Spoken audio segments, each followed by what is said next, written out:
আজকে আমার লাইফের একটা বিশেষ দিন।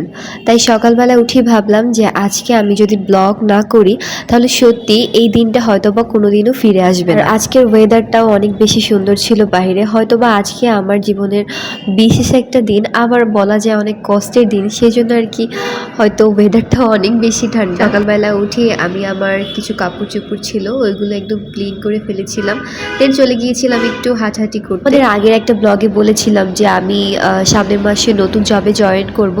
তো আজকে যেহেতু 30 তারিখ, তো আজকে হচ্ছে আমি আমার আগের জায়গায় যেখানে আমি লাস্ট 1.5 বছর ধরে জব করেছি ওই জায়গাটা ছেড়ে দিব, তো নতুন জায়গায় জয়েন করব। আজকে আমি খেয়েছিলাম রুটি আর ভাজি, তারপরে চলে গিয়েছিলাম অফিসে, কারণ আজকে ওই জায়গাতে আমার লাস্ট ডে ছিল। আর 1 তারিখ তো শুক্রবার, 2 তারিখ থেকে হচ্ছে আমি নতুন জায়গায় জয়েন করছি।